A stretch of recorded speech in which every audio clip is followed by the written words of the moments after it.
8절까지의 말씀이 되겠습니다. 신약성경 199쪽입니다.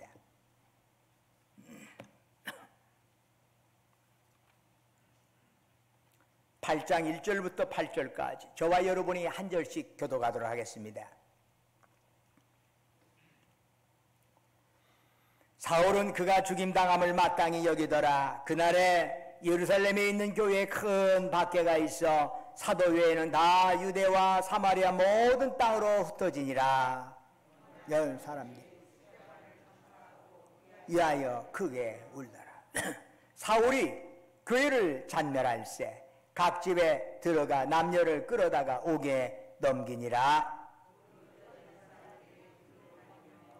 복음의 말씀을 전할세. 빌립이 사마리아 성에 내려가 그리스도를 백성에게 전파하니 보고 한마음으로 그가 하는 말을 따르더라. 많은 사람에게 붙었던 더러운 귀신들이 크게 소리를 지르며 나가고 또 많은 중풍병자와 못 걷는 사람이 나으니 그 성에 큰 기쁨이 있더라. 아멘.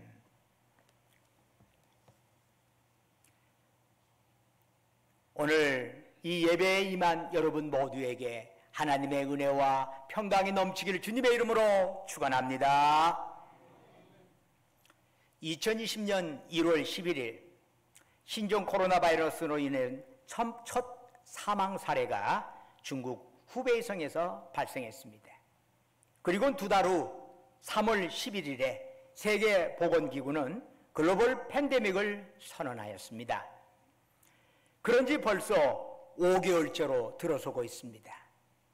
코로나19 확진자 수가 지난주 보니까 세계 전체로 보니까 약 1,500만 명이 넘습니다. 이 코로나19에 죽은 자, 사망자의 수가 60만 명이 이미 넘었습니다. 우리가 살아가는 모든 영역에 있어서 제한이 되고 중단이 되었습니다. 겉보기 든든했던 토대들이 여기저기 흔들리고 있습니다. 그러면서 따라오는 불안감과 불확실성 속에서 우리는 이 세상이 결코 견고하지 않다는 것을 실감하게 됩니다. 이런 시련을 경험하면서 우리는 이러한 상황을 어떤 시각으로 바라봐야 할까요? 이런 때 우리 그리스도인들이 가져야 할 마음가짐 그리고 그 행동 양태는 어떤 것이어야 할까요? 이런 질문을 던지면서 우리는 오늘 본문 속으로 들어가고자 합니다. 예수님께서 승천하시기 전에 제자들에게 주신 말씀이 있죠. 오직 성령이 너희에게 임하시면 너희가 권능을 받고 예루살렘과 온 유대와 사마리아와 땅끝까지 이르러 내 증인이 되리라. 여러분, 이 주님의 말씀이 실현이 되려면은 제자들이 예루살렘, 유대, 사마리아 땅끝까지 가야 하지 않겠습니까? 그러나 사도행전 7장에 이르기까지 복음 전도는 예루살렘에 국한되어 있었습니다. 그러다가 사도행전 7장에서 스데반이 유대교 지도자들에게 복음을 전하다가 신성모독죄로 돌에 맞아 죽게 됩니다. 그런데 그것이 끝이 아닙니다. 이 스데반의 순교 사건을 계기로 해서 예루살렘 교회 전체에 큰 박해가 임하게 됩니다. 사도행전 8장 1절은 그것을 큰 박해 이렇게 표기하고 있는데 여기서 큰이라고 번역된 헬라어는 메가스입니다. 여기서 유래된 영어 단어가 100만 배를 의미하는 메가이죠. 즉 상상을 초월할 정도의 메가톤급 박해가 예루살렘 교인들을 덮쳤다는 얘기입니다. 이제까지 당연한 것으로 생각해왔던 교회에서의 신앙생활이 대단히 어렵게 되었습니다. 사도회의 대부분의 교인들은 유대와 사마리아 지역으로 다 흩어지게 되었습니다. 그런데 그 흩어진 사람들이 여러 곳에 흩어져 있는데 거기서 그들은 어떻게 살았지요? 사도행전 8장 4절은 이렇게 증언합니다. 그 흩어진 사람들이 두루 다니며 복음의 말씀을 전할세. 예루살렘을 떠난 교인들은 몸을 움츠리며 숨어 지내지 않았습니다. 언제 예루살렘 교회로 돌아갈 수 있을까 그거 고대하면서 살아가는 것도 아닙니다. 그들은 가는 곳마다 자기들이 머문 그 자리에서 그들은 예수 그리스도의 복음을 전했던 것입니다. 그들은 박해가 임하여 예루살렘을 떠나게 된 것이 복음을 온 세상에 전하게 하시려는 주님의 큰 섭리임을 깨달았습니다. 그래서 그들은 유대와 사마리아, 기타 이방 지역에 복음을 전하였습니다. 지중해의 구브로에 가서 복음을 전했습니다. 북쪽으로는 오늘날 레바논 지역인 베니게, 그리고 현재 터키에 속해 있는 안디옥에까지 가서 교회를 세우고 복음을 전하였습니다. 그런데 여기서 흩어지다로 번역된 헬라어는 디아스페이로라고 하는 단어입니다. 디아스페이로, 이 단어로부터 나온 단어가 디아스포라, 흩어진 사람들이라. 디아스포라, 흩어진 사람이에요. 이 단어가 나왔지요. 본래 이 디아스페이로라, 흩뿌리다, 흩어지다라고 하는 단어는 농부가 씨를 사방으로 흩어 뿌리는 행동을 표현할 때 이 단어가 사용이 됩니다. 농부가 여러분 씨를 뿌릴 때 씨가 어디에 뿌려질 것인가는 씨가 결정하는 것이 아니라 농부가 결정하는 것입니다. 사도행전 8장 1절은 흩어지니라, 이 동사가 수동태로 되어 있어요. 흩어지니라, 즉 예루살렘 교인들이 알아서 흩어진 것이 아니라 하나님께서 당신의 섭리에 의해 그들을 흩으셨다는 얘기입니다. 예루살렘 교인들의 위대함은 자신들을 흩어 뿌리시는 그 하나님의 섭리에 자신들을 온전히 맡겼다는 얘기입니다. 이 사실이 참 위대한 것이요. 즉 이제까지는 예루살렘 교회에 모여서 함께 어우러지고 함께 음식을 나누고 함께 물질도 나누면서 우리 흩어지지 말자, 우리 참 너무 좋다, 우리 교회 이렇게 와서 사니까 너무나 행복하다, 이런 신앙생활만 하고 그것이 정석이라고 생각을 해왔어요. 그런데 하나님께서는 그들의 뜻과는 달리 그들을 흩어버렸어. 하나님께서는 그들을 흩음으로써 하나님 나라를 온 세상에 확산시키고자 하였던 것이지요. 이것을 뒤늦게서 깨달은 거예요. 박해를 피해 예루살렘을 떠나 흩어진 교인들은 이 역할을 아주 잘 감당하였습니다. 그들은 어느 곳에 있든지 그 있는 그 자리에서 복음을 전하였고 주님의 뜻에 순종했습니다. 예수님께서는 천국에서 이 땅으로 오셔서 내려오셔서 어떤 면에 있어서 디아스포라의 삶을 사셨습니다. 그렇다면 참된 그리스도인들 역시 디아스포라 인생이 되어야 합니다. 여기가 좋사오니 하면서 평생 죽을 때까지 천년만에 뿌리 내릴 생각하지 말고 우리 이 땅에서의 삶은 종착지가 아니라 간이역이요. 간이역은 지나가는 자리요. 간이역에다 고대광실 짓는 사람들을 어리석은 사람이라고 그래요.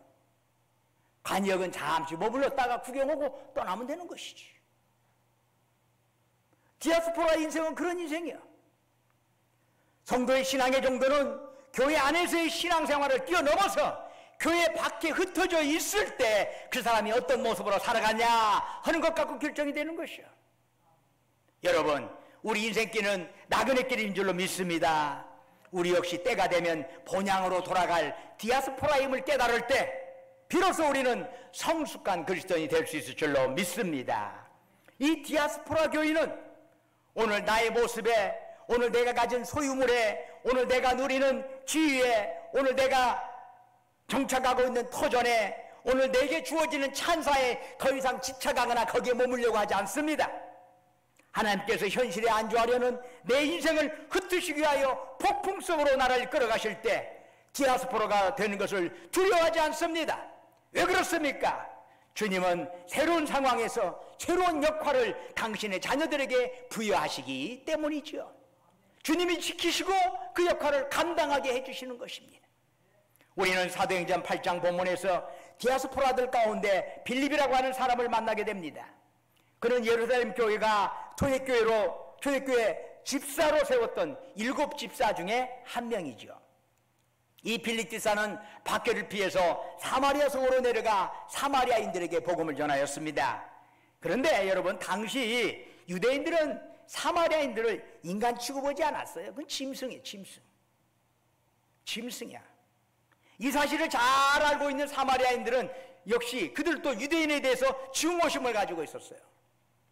그런 배경에는 오랜 역사적인 앙금이 들어있네요.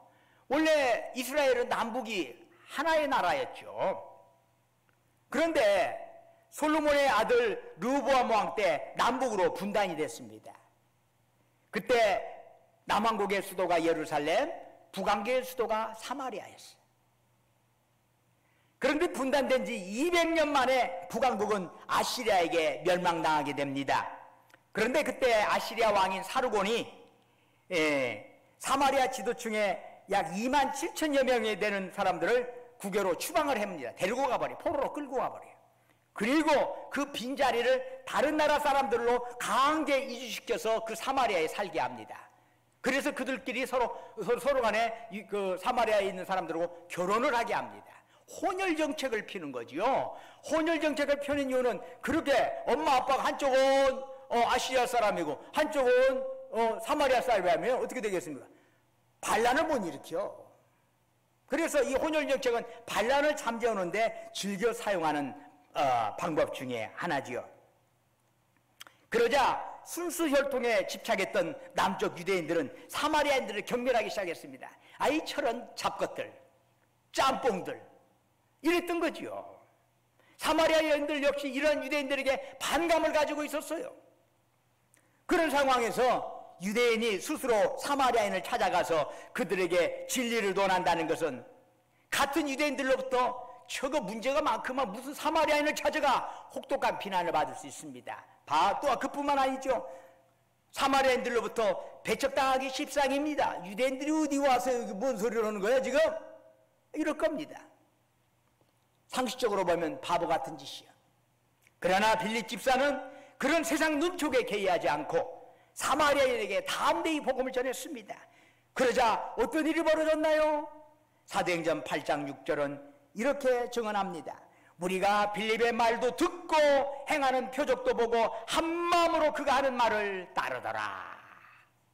사마리아인들은 유대인들이 생각한 것처럼 진리를 모르는 짐승이 아니었습니다. 그들은 빌립이 전하는 복음을 듣고 한 마음으로 그 복음을 받아들였습니다. 이를 계기로 8절을 보니까 그 성에 큰 기쁨이 있더라 증언하고 있습니다. 큰 기쁨이. 마치 큰 박해가 있었는데 1절에 보니까 8절에는 큰 기쁨이 있어. 메가톤급 박해가 있었는데 메가톤급 기쁨이 생겼어. 왜 이런 기쁨이 있었느냐? 이 이유에 대해서 7절은 좀 세부적으로 그 몇 가지를 소개합니다. 사마리아 성에 큰 기쁨이 솟아난 첫째 이유는 많은 사람들을 괴롭히던 귀신들이 쫓겨났기 때문입니다.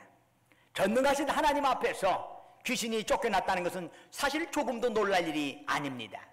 그런데 사마리아 성에 큰 기쁨이 솟아난 둘째 이유가 있습니다. 7절 하반부를 보면 이렇게 말씀하네요. 또 많은 중풍병자와 못 걷는 사람이 나으니, 여기서 못 걷는 사람이란 안진뱅이처럼 선천적인 불구자를 뜻합니다. 2000년 전 중풍병자와 선천적인 불구자는 모두 불치의 환자들이지요. 그런데 그들이 말씀의 능력으로 치유함을 받았다는 얘기입니다. 이거야말로 큰 기쁨이 아닐 수 없습니다.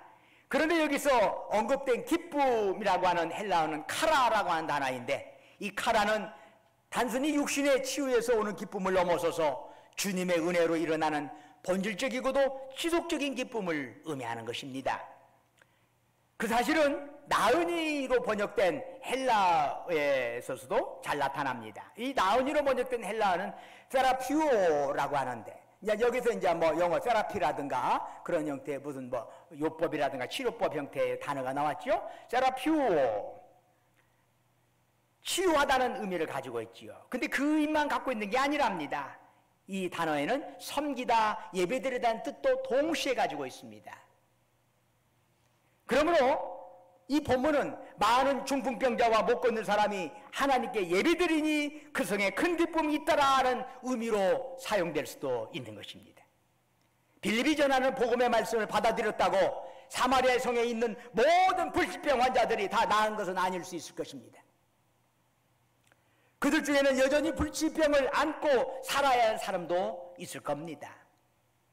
그러나 질병의 치유 여부와 상관없이 복음의 말씀을 믿음으로 받아들인 자들은 모두가 하나님께 예배를 드리는 사람이 되었습니다.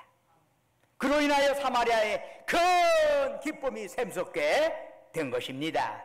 결국 예루살렘에 일어났던 큰 박해 사건은 사마리아 성에 큰 기쁨이 계기가 되었던 것이지요. 그런데 그것이 가능하도록 하는 자들이 있지요. 역할한 자들이 누구예요? 바로 빌립지사와 같은 디아스포라 그리스도인들이에요. 흩어진 그리스도인들이에요. 이들은 실망하지 아니하고 좌절하지 아니하고 그들이 어느 곳에 있든 그 자리에서 복음을 전하는 사람들이었어요. 바로 이들 때문에 하나님께서 제자들에게 주셨던 땅끝까지 복음 전하는 놀라운 역사가 이루어져 가는 것 아니겠습니까?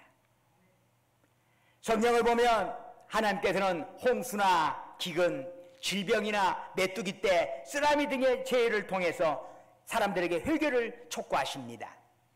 즉 모든 시련 속에는 하나님의 부르심이 들어있다는 얘기지요.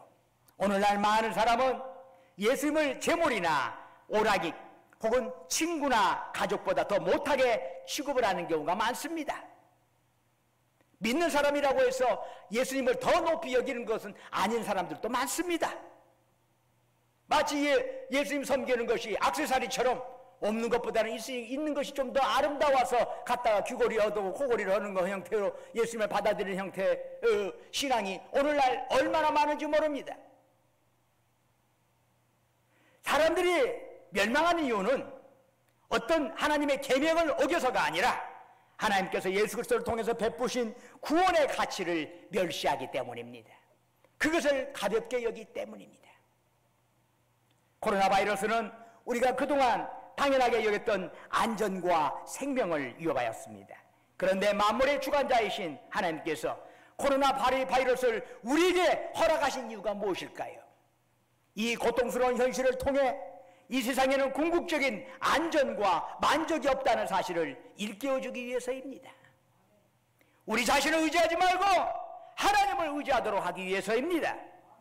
우리에게 죽음을 멈추게 하는 능력은 없지만 하나님은 죽음을 멈추실 뿐만 아니라 심지어 죽은 자도 다시 살릴 수 있을 줄로 믿습니다. 이 사실을 믿고 가장 귀한 보배이신 우리 주님께 올인하지 못했다는 사실을 우리는 회개해야 할 줄로 믿습니다. 코로나 바이러스로 인하여 여행이나 이동, 사업과 선교활동이 제한받고 중단되었습니다. 그러나 하나님께서는 항상 역사의 대격변과 고난을 통해서 교회를 움직여 오셨다는 사실을 우리는 기억할 필요가 있습니다. 스데반의 순교와 박해로 유대와 사마리아 지역이 복음을 듣게 되었습니다. 코로나 바이러스로 인하여 당장은 선교에 차질이 발생했다고 생각할지 모르지만 하나님께서는 이 심각한 상황을 헛되이 흘려보내지 않을 것입니다. 하나님께서는 또 다른 형태로 세계 복음화라는 확고한 목적을 이루어 가실 줄로 믿습니다. 이를 위하여 우리 믿는 자들은 어떻게 임해야 할까요? 오늘에 집착하여 머물려는 사람에게는 새로운 내일이 주어질 수는 없는 것입니다. 내일이 없는 사람을 통해서 하나님의 섭리가 이루어질 수는 없습니다. 우리는 주저없이 매 순간 나를 향해 다가오는 새로운 시간 속으로 하나님의 손길 따라 움직이는 디아스포라가 되어야 할 줄로 믿습니다. 이 땅에서 그보다 우리 자신을 더 존귀하게 가꾸는 일은 없습니다. 여러분, 간이역에서 간이역답게 살아가는 것이 인생을 바로 살아가는 것이지, 간이역이 마치 종착지기처럼 살아가는 것은 어리석은 삶이에요. 인생을 어떻게 해야 멋지게 살 수 있나요? 지나가는 간이역이라면 간이역답게 그 안에서 삶을 누리는 것이 인생을 제대로 살아가는 것이에요. 그것이 올바른 성도들의 모습이죠. 여러분 잊지 마십시오. 구르는 돌에는 이끼가 끼지 않습니다. 흐르는 물은 썩지 않습니다. 기존에 익숙함에 머물지 않는 자에게만이 내일은 주어지는 법입니다. 이 땅에서 천년만년 살 것처럼 살지 않고 본향을 향해 꾸준히 걸어가는 자를 통해서 하나님의 나라가 아름답게 이루어질 것입니다. 오늘도 우리에게 생명을 주신 하나님 바라보면서 때를 얻든지 못 얻든지 주님의 증인으로 살려는 주님의 뜻 따르면서 이 코로나의 시련을 이기는 저와 여러분 되기를 주의 이름으로 축원합니다. 기도하겠습니다. 은혜와 사랑이 충만하신 아버지 하나님, 모든 것은 하나님의 주권, 하나님의 섭리 안에서 이루어진 줄로 믿습니다. 지금 우리에게 임하는 여러 가지 시련과 어려움도 하나님의 큰 섭리 안에서 이루어진 걸로 믿습니다. 우리가 때를 얻든지 못 얻든지 우리를 향하여 이루시고자 하는 하나님 나라의 그 놀라운 역사를 우리가 게을리하지 않고 동참하면서 어느 곳에 있든지 간에 주님의 증인으로서 아름답게 살아가게 하옵소서. 예수 그리스도의 이름을 간절히 기도드립니다. 아멘.